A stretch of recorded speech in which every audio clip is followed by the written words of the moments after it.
Hello, j'espère que tu vas bien. Bienvenue sur le tout premier épisode de ma chaîne. Je suis trop contente d'enfin me lancer. Ça fait 6 mois environ que je pense à faire mon propre podcast.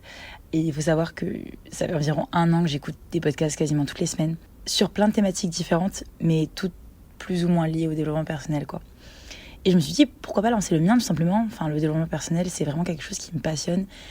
Et la psychologie, de manière générale, l'analyse du comportement humain, etc., je kiffe ça. Bon, même si je ne suis pas du tout en études de psychologie, mais j'aurais aimé, honnêtement.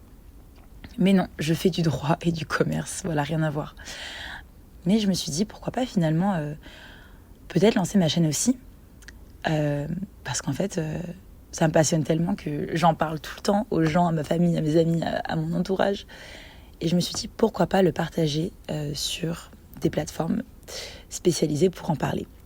Donc j'espère que t'es posé pendant que t'écoutes mon épisode, que t'as un peu de temps devant toi. Peut-être que t'es dans les transports ou que t'es en train de faire ta routine du soir en même temps que tu m'écoutes. Je vais te parler aujourd'hui d'un sujet qui me parle énormément et qui te parle sûrement à toi aussi, je pense, si t'as pris le temps de cliquer sur cet épisode. C'est le regard des autres, ou du moins comment s'en détacher. J'ai trouvé que c'était une chouette manière de commencer cette chaîne de podcast parce que ça fait plusieurs mois que je veux sortir cette chaîne et je ne savais pas par quel épisode le commencer.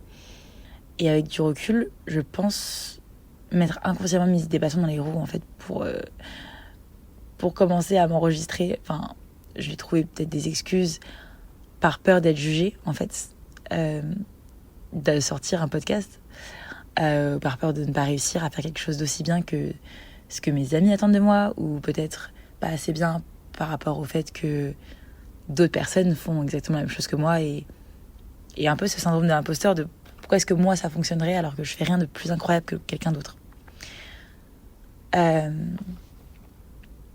Et aussi je me disais je sais pas par quel épisode commencer cette chaîne, donc trop dommage, je ne peux pas la lancer. Mais voilà, du coup je me suis dit mais en fait pourquoi pas commencer par le regard des autres. C'est ça qui m'a freinée à l'origine, et j'ai déjà tellement d'idées par rapport à cette thématique que je me suis dit let's go. Donc voilà, aujourd'hui je voulais te parler de ce sujet du regard des autres qui est tellement important dans notre société actuelle. On est sans cesse dans la comparaison, sans cesse jugé par les autres en fait, et même on se juge nous-mêmes, parce qu'en général même les gens qui jugent les autres, ce sont des gens qui se jugent déjà eux-mêmes en premier lieu. Et en fait, une grande partie des gens ont un grand besoin de validation par manque de confiance en leur capacité à accomplir des choses par eux-mêmes, ce qui peut les freiner dans leur vie, ce qui peut les bloquer, les empêcher d'atteindre leurs objectifs personnels. Et donc, je voulais essayer de voir avec toi comment faire pour s'en détacher et avancer plus sereinement dans nos vies. Donc, sans plus tarder, je te laisse avec l'intro. Bonne écoute!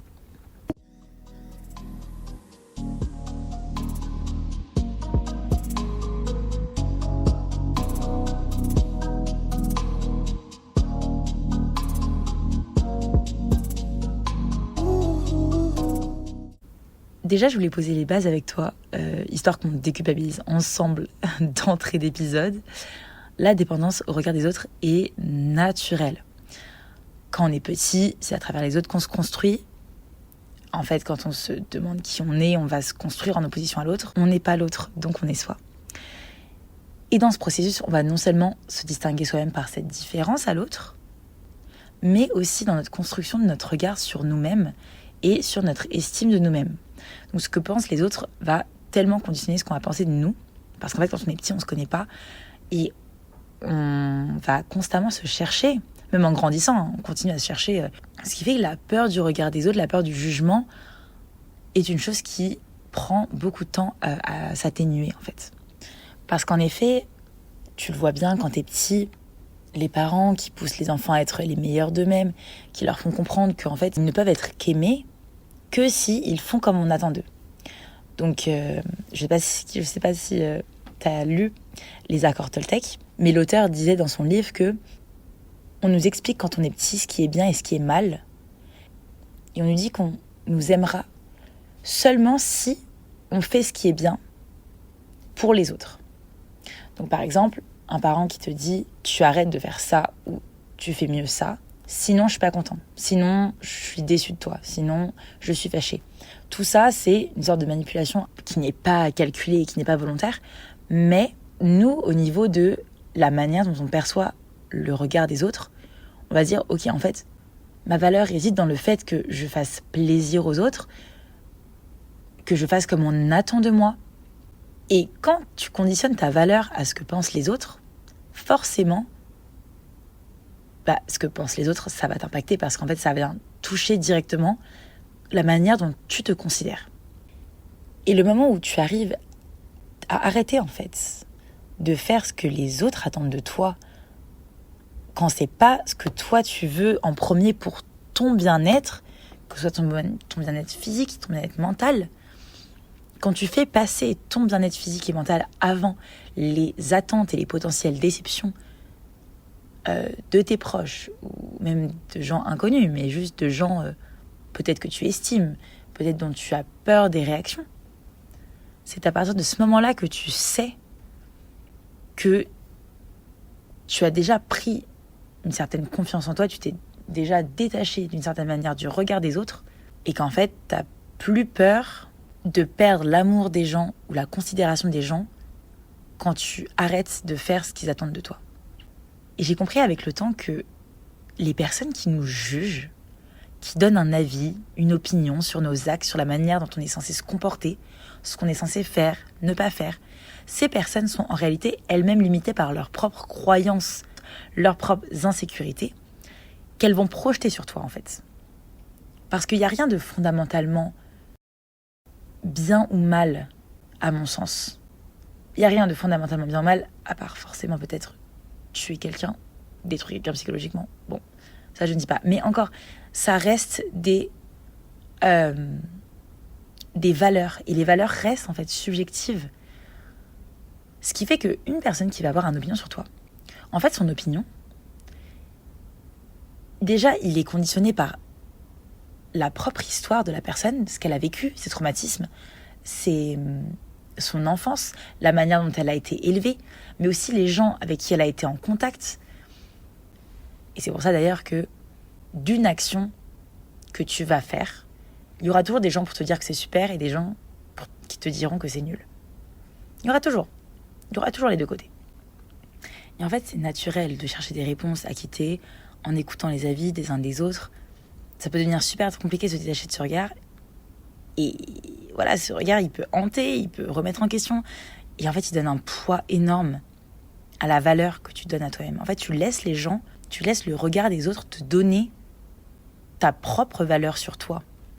Mais c'est compliqué parce qu'en fait, quand toute notre vie, nous sommes vus à travers ces regards extérieurs, et qu'on te dit, ok, maintenant t'es grand, maintenant t'as grandi, trouve ta propre identité, t'as plus besoin de personne pour savoir qui t'es. Commence à te voir, te comprendre par ton propre regard. C'est compliqué de faire ça. Avoir son propre avis sur les choses, ses propres opinions. Il y a des gens qui, de manière innée, ont toujours eu ce détachement vis-à-vis de ce que peuvent penser les autres et donc ont toujours eu leur propre opinion qu'ils ont affirmée. Mais il y a des gens pour qui c'est plus inné que d'autres. Mais surtout quand tes parents tiennent longtemps un rôle important dans ta vie, dans la manière dont ils te contraignent à faire ou ne pas faire certaines choses, ça peut te bloquer dans tes choix en fait. Arriver à un certain moment de ta vie où tu grandis, où tu finis par te connaître mieux, mais il y a toujours ce truc où tu te dis mais en fait là ce que mes parents pensent de moi c'est trop important. Je peux pas les décevoir, je peux pas faire des choses qui sont à l'encontre de ce qu'ils attendent de moi en fait.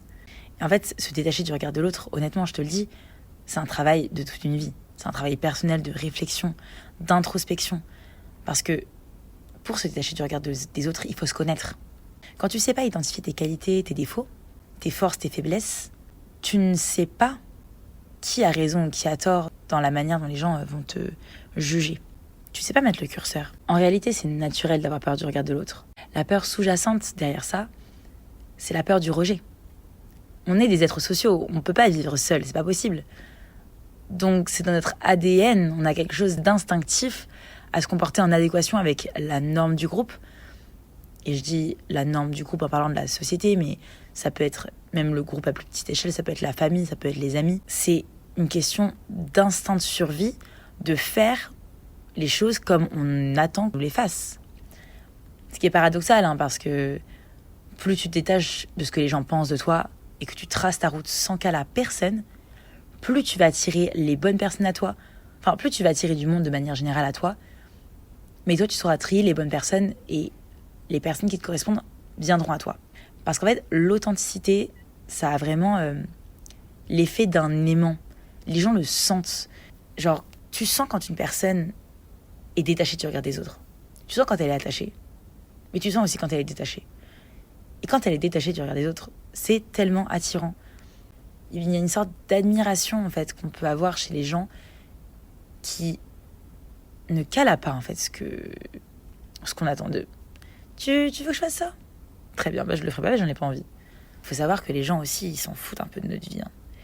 Les gens sont assez égoïstes, sont très tournés sur eux. Ils aiment bien gossiper. Mais honnêtement, les personnes qui jugent ou qui critiquent, c'est des personnes qui n'ont juste pas l'ouverture d'esprit d'accepter que certaines personnes soient différentes d'elles et d'autres valeurs parce que d'autres vécus. Donc voilà, la dépendance au regard des autres est naturelle. Elle est essentielle en fait à notre survie. Donc déjà, c'est normal d'avoir peur du regard de l'autre. C'est tout à fait normal et c'est la manière en fait dont on nous éduque. On nous dit crains le regard de l'autre, littéralement. Tu vois, il y a toujours les systèmes de punition qui sont en place. À l'école, les systèmes de punition. Tu parles trop fort, t'es trop bruyant, t'écoutes pas en cours, tu es puni. Mot dans le carnet de correspondance, renvoyé de l'école pendant quelques jours. C'est un petit peu extrême, mais dans l'idée, il y a toujours eu des sanctions quand on est petit, à partir du moment où on ne fait pas les choses comme les autres attendent de nous. Et c'est pareil, après, dans la société, de manière générale, plus globale, il y a des lois. Les lois, il faut les respecter. Si tu ne les respectes pas, tu es sanctionné. Donc, voilà, le regard des autres, c'est naturel d'y être attaché. La deuxième chose dont je voudrais te parler, c'est quand tu es attaché au regard des autres, d'une certaine manière, ce que les gens pensent de toi vont avoir un impact plus important que le propre regard que tu te portes sur toi-même. Et cela est dû, à mon sens, à deux combinaisons de choses. La première chose, c'est que tu te dévalorises toi-même au point de ne plus avoir du tout confiance dans ce que tu pourrais croire ou faire. Tu n'as pas confiance en tes valeurs, tu n'as pas confiance en tes capacités. Et la deuxième chose, c'est que tu surestimes tellement les autres que dans ton esprit, leur avis est le bon. Ils ont raison. S'ils sont contents avec toi, c'est qu'ils ont raison, c'est que tu as bien fait. S'ils sont pas contents, c'est qu'ils ont raison et que tu as mal fait. Globalement, c'est ce que le cerveau se dit.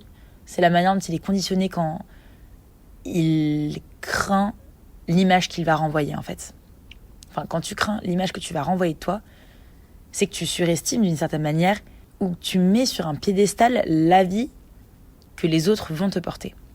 Mais quand tu descends les gens de ce piédestal sur lesquels tu les mets, enfin pas forcément les gens dans l'entièreté de leur personne, parce que il y a certaines personnes que tu n'estimes pas forcément plus que ça, mais leur regard va quand même compter pour toi. Donc c'est plutôt certains avis sur lesquels en fait toi t'es pas assez sécure, tu te sens pas assez en sécurité pour les avoir. C'est plutôt sur ces avis-là qu'en fait l'avis des gens extérieurs va être beaucoup plus impactant parce que tu ne vas pas te faire assez confiance.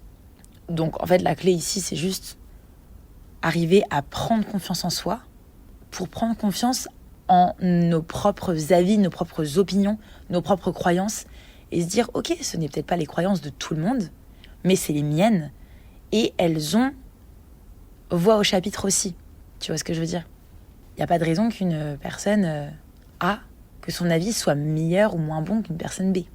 Chaque avis est différent et encore une fois, chaque avis est conditionné par le vécu, les expériences de chacun. Donc tout est subjectif, toutes les valeurs sont subjectives et elles ne reposent que sur une somme de plusieurs choses qui n'ont rien à voir avec toi au final. L'avis qu'une personne va avoir sur ce que tu fais n'a rien à voir avec toi, mais il a tout à voir avec la personne elle-même. Parce qu'une personne qui te juge, c'est une personne qui se jugerait elle-même si elle faisait telle ou telle chose. Mais si cette personne n'est pas assez à l'aise pour faire telle ou telle chose, c'est qu'elle se bloque elle-même en réalité. Tu vois ce que je veux dire ? Donc en fait, quoi que puisse penser une personne sur toi, quoi qu'elle puisse te dire, son avis sera toujours biaisé. Il n'existe pas, à mon sens, une vérité universelle. Il y a seulement des vérités individuelles qui ont été construites par les expériences personnelles de chacun ou par le biais d'un formatage de société ou de culture. Mis à part forcément les réalités scientifiques comme le feu brûle, un triangle c'est à 3 côtés, la Terre est ronde, ok. Mais tous les avis extérieurs liés à ta personne, les avis que les gens ont extérieurs liés à ta personne, ne seront jamais assez pertinents pour prendre autant de place. Parce que quand tu arrêtes de mettre l'avis des autres aussi haut, dans l'impact direct que ça va avoir sur le regard que tu te portes à toi-même, ça te permet d'avoir beaucoup plus de place dans ton esprit pour te dire, ok, cette personne A croit ça, cette personne B croit autre chose, mais qu'est-ce que moi, je veux croire ? Qu'est-ce que je veux croire à propos de moi-même ? Qu'est-ce que je veux croire à propos de mes croyances ? Qu'est-ce que je veux croire à propos de mes capacités ? En quoi je veux croire ? Parce qu'en réalité, personne ne pourra jamais mieux te connaître que toi-même. Quand tu comprends que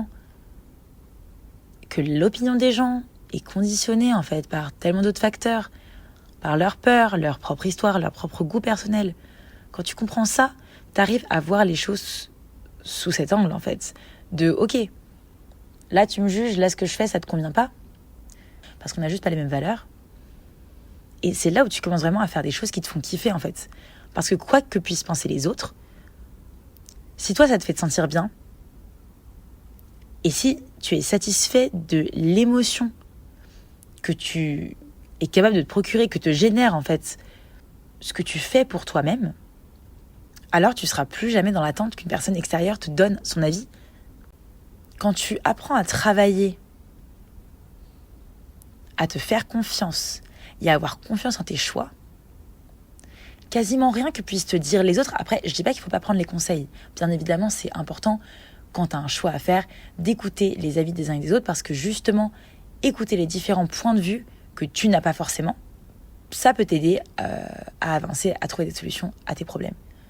Ça, je suis complètement d'accord et je ne dis absolument pas qu'il faut plus du tout écouter ce que les gens ont à nous dire, mais il ne faut plus écouter ou faire attention aux opinions que les gens vont avoir sur toi. Surtout quand l'opinion de la personne va juste te faire te sentir mal par rapport à quelque chose pour lequel tu te sentais bien en premier lieu. Tu vois ce que je veux dire ? Si par exemple tu choisis tu choisis de sortir un podcast, mais qu'une personne, tu lui en parles et elle trouve ça bête comme idée.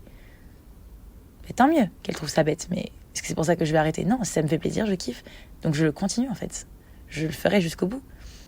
Et naturellement, quand tu décides de mettre en conscience les avis des autres en pause, tu vas arriver à ce stade où tu dois te poser les questions suivantes et identifier les réponses en te disant « Ok, je me crois capable ou incapable de faire quoi ? D'accomplir quoi ? Qu'est-ce que je crois mériter ou non ? D'où viennent ces croyances que j'ai vis-à-vis de moi-même ? Est-ce que mes parents me les ont répétées quand j'étais plus jeune ? Ou peut-être à l'école, on me l'a dit ? Est-ce que c'est mes amis qui me l'ont toujours dit ? Quelles sont les croyances que j'ai aujourd'hui où je me dis je mérite ça ou je mérite pas ça ? Est-ce que c'est mes expériences ? Est-ce que c'est un pli que j'ai pris seul, une pensée que je me répète souvent sans m'en rendre compte, qui conditionne ma manière de me percevoir aujourd'hui ? Identifie tes croyances limitantes. Identifie les croyances qui te font te sentir mal et en fait que tu n'as pas envie de ressentir. Parce que le problème, je vais te le dire, en général, on ne fait pas vraiment la différence entre une croyance et une réalité. Parce que nos croyances conditionnent notre réalité. Donc, essayer de déconstruire ces croyances, au début, c'est hyper contre-intuitif parce qu'on se dit, mais en fait, c'est ce en quoi je crois, je me rends bien compte que c'est la réalité. Donc, me faire croire le contraire à moi-même, ce serait me mentir. Ce serait ne pas être complètement honnête avec moi-même, me voiler la face. Et c'est pour ça que c'est aussi difficile, quand tu penses très profondément quelque chose, de t'en défaire en fait. Si par exemple tu te trouves physiquement pas attirant ou attirante, et que tu te mets devant un miroir et que tu te dis « je suis belle » ou « je suis beau », ça va pas sonner juste. Parce que tu te dis, en fait, là, ce que j'essaie de me prouver, c'est pas la réalité et je me mens, en fait, à moi-même. Donc c'est pour ça que c'est hyper compliqué de s'auto-convaincre. Mais malheureusement, c'est la seule manière de se défaire de nos croyances limitantes, c'est d'en incorporer des nouvelles et des croyances positives. Parce qu'en fait, le cerveau, c'est un muscle. Et il croit que ce en quoi on le laisse croire. Tu vois ce que je veux dire ? Dans le sens où une personne, tu lui répètes tous les jours qu'elle est belle, elle finira par y croire. Une personne, tu lui répètes tous les jours qu'elle est moche, elle finira par y croire. Donc, c'est beaucoup plus simple de changer les croyances d'une personne lorsque c'est un avis extérieur de nous-mêmes. Par exemple, tu joues du piano et il suffit d'une fois où une personne te dit que tu joues mal et que tu penses que tu joues mal et que tu veux plus jamais jouer. Donc je trouve que incorporer de nouvelles croyances à une personne, ça peut aller très très vite. Mais se déconstruire ses propres croyances de merde, disons les termes, non, ses propres croyances et insécurités, nous les déconstruire soi-même, ça demande du temps. Mais en fait, le cerveau, c'est un muscle. Donc vraiment, il ne croit que ce qu'on lui laisse croire. Ton inconscient va seulement croire à ce que ta partie consciente de ton cerveau se répète. Donc tu vois, imaginons que tes parents soient des personnes très maniaques qui t'ont toujours dit que tu étais bordélique parce que ta chambre n'était jamais bien rangée quand tu étais gosse. Un peu comme une fatalité, tu vas te dire, non mais de toutes les manières, moi c'est vrai qu'on m'a toujours dit, je suis bordélique, je mets du bazar partout. Donc en fait, toi tu vas avoir ça comme un défaut chez toi que t'aimes pas, et tu vas te dire inconsciemment, ils ont raison, je sais pas ranger derrière moi, et donc tu vas agir inconsciemment d'une manière où tu ne vas pas faire d'efforts pour ranger derrière toi. Mais en fait, c'est pas vrai. Tu peux très bien prendre la décision en conscience d'être quelqu'un de rangé. Alors pas forcément maniaque, mais d'être quelqu'un de rangé. Seulement, comme tu as toujours dit que tu t'es bordélique, tu n'as jamais fait le nécessaire pour avoir un espace rangé, parce que de toute façon, c'est l'étiquette qu'on t'a donnée. Donc pour toutes les petites choses comme ça, toutes les petites croyances que tu as sur toi-même, où tu te dis, ok, en fait, est-ce que c'est vraiment la réalité ? Est-ce que c'est ce qui est vrai ? Ou est-ce que c'est juste ce que je crois de moi-même ? Est-ce que je peux pas le changer ? Est-ce que je peux pas prendre des décisions en conscience pour changer les croyances que j'ai sur moi-même ? Par exemple, je vais te donner un exemple par rapport à moi. Je me voyais pendant longtemps comme une personne qui avait énormément de mal à se décider. Donc quand on me demande de faire un choix, mais je peux y passer 1000 ans. Que ce soit au restaurant, que ce soit, je sais pas, quand je vais faire des courses. Toujours, je prends toujours du temps. Quand il s'agit de savoir ce qu'on fait avec des amis, je suis toujours la dernière à te donner une décision, une réponse, parce que j'ai énormément de mal à choisir de manière rapide. Et ça, c'était un trait chez moi qui m'énervait, parce que je me disais, mais enfin, de toutes les manières, moi, je suis quelqu'un, je ne sais pas choisir, je ne sais pas faire des choix. Mais en fait, c'est faux. En fait, c'est faux parce que quand tu mets les process en place pour te forcer à agir d'une autre manière et donc à t'enlever tes croyances que tu peux avoir, en fait, tu te rends compte que tout ce que tu te persuadais sur toi-même, sur l'essence de qui tu étais, l'essence même de qui tu étais, en fait, ça s'avère faux. Ça s'avère complètement faux. J'avais rencontré l'année dernière une fille qui m'avait dit qu'elle aussi, elle avait beaucoup de mal à décider, à prendre des décisions. Et que dès qu'elle avait un dilemme, elle prenait une pièce, elle faisait pile ou face, et elle perdait pas de temps, en fait. Pile ou face, et elle faisait son choix. Et quand tu es comme ça, tu te dis, ok, en fait, quel process je vais pouvoir mettre en place pour casser cette croyance que j'ai de « je suis quelqu'un comme ci » ou « je suis quelqu'un comme ça ». Mais voilà, moi, ce que je trouve incroyable avec les croyances, c'est qu'elles peuvent toujours toutes être prouvées fausses, en réalité. Bon, peut-être pas toutes, mais quasiment. Tu dis, je suis pas bon dans ci, je suis pas bon dans ça. Bah non, en fait, si tu travailles dur, si tu mets les bons processus en place, si tu te donnes des objectifs, même des objectifs quotidiens qui te prennent 2 à 3 minutes par jour. Tu peux changer tes croyances et ta manière de faire au quotidien. La question c'est, est-ce que tu le veux? Est-ce que tu en as envie? Est-ce que t'es assez... J'ai l'impression de m'éloigner complètement du sujet initial. Mais non, en vrai, c'est un peu un lien quand même. Mais quels sont tes objectifs? Qu'est-ce qui t'anime? Qu'est-ce qui te dérange vraiment dans ce que tu fais? Et qu'est-ce qui, au contraire, ne te dérange pas du tout?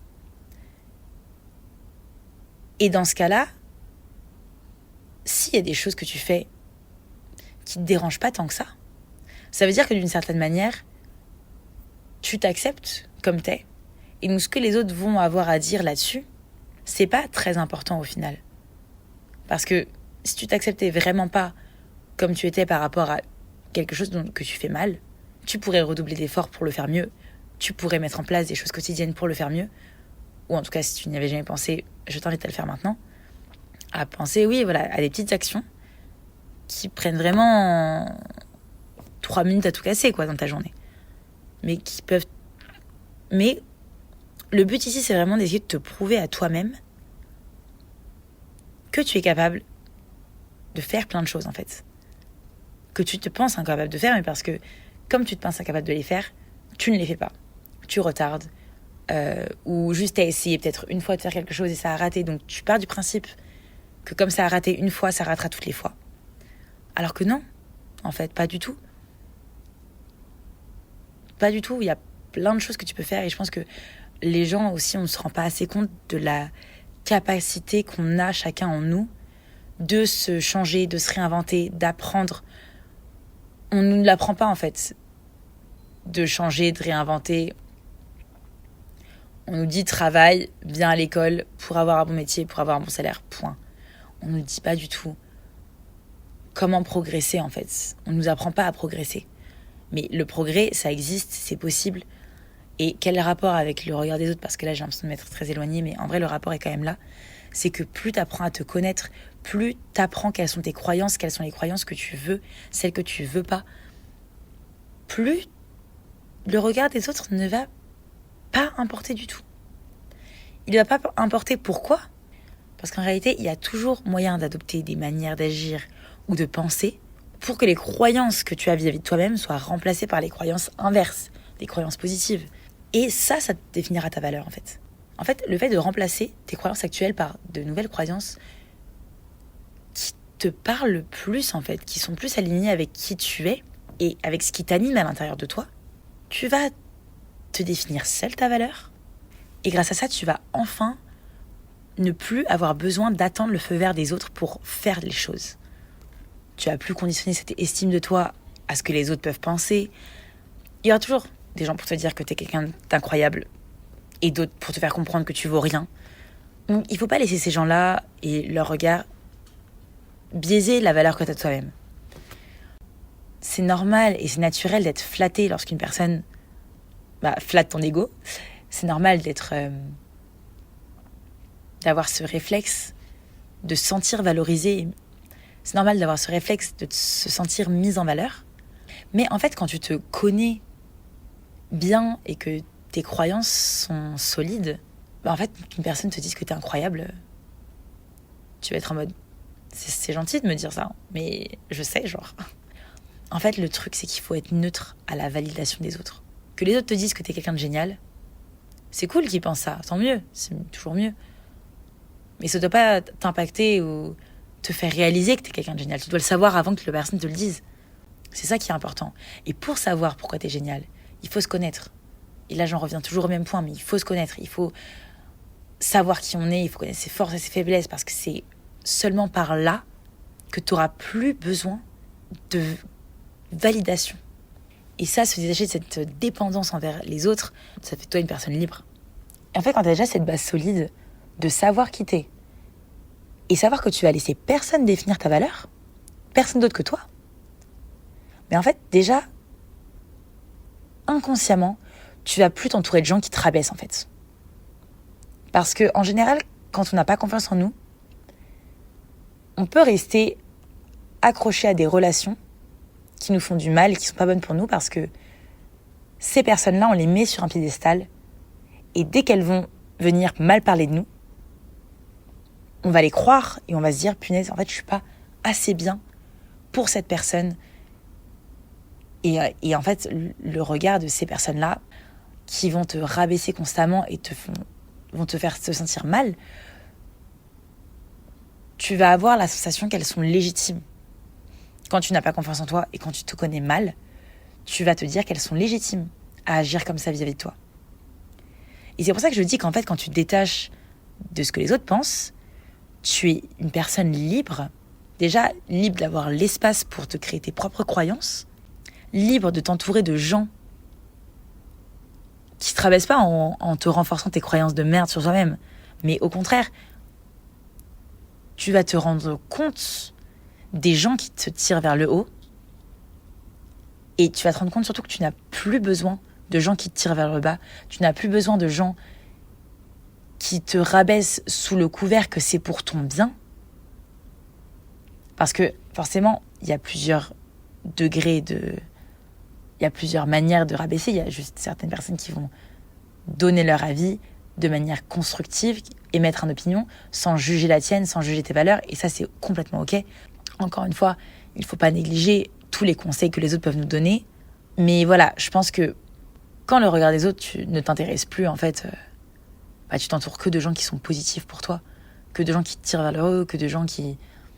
Et ça peut faire peur de dire, OK, là, je vais vraiment essayer de me détacher de ce que les gens pensent, en fait.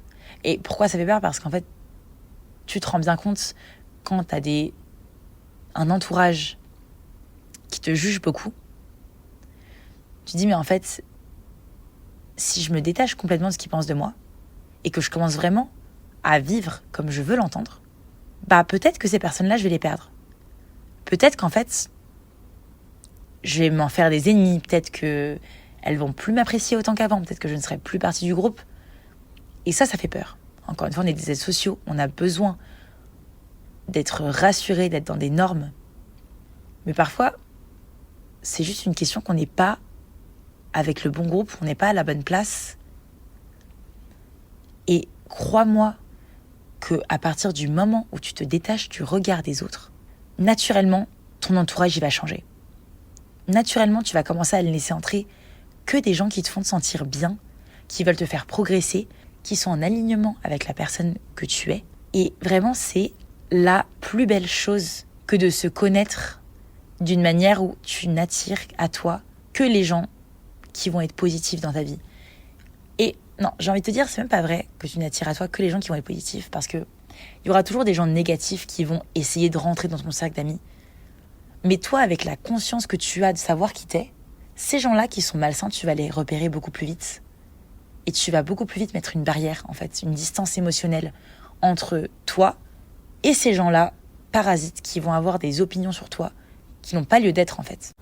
Donc voilà, je pense que j'ai un peu brassé tout ce que...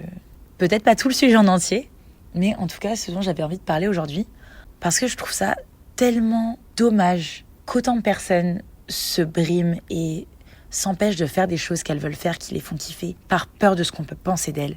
Parce que, honnêtement, parfois on s'empêche de faire des choses qui nous feraient kiffer de ouf, qui nous feraient nous sentir bien, qui nous feraient nous sentir apaisés, et on s'en empêche.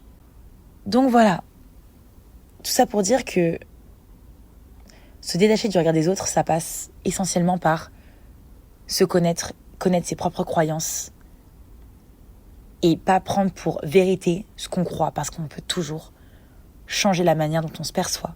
Voilou, j'ai fini mon épisode pour aujourd'hui. Il était hyper long pour un premier, mais en tout cas j'espère qu'il t'a plu. N'hésite pas à le partager si tu penses qu'il peut aider une personne de ton entourage. Et n'oublie pas que tu peux me contacter sur le compte Instagram si tu as des questions ou si tu veux simplement partager tes réflexions avec moi ou tes opinions. En tout cas, merci d'être sur ce podcast, de m'écouter, et je te dis à très vite. Bisous.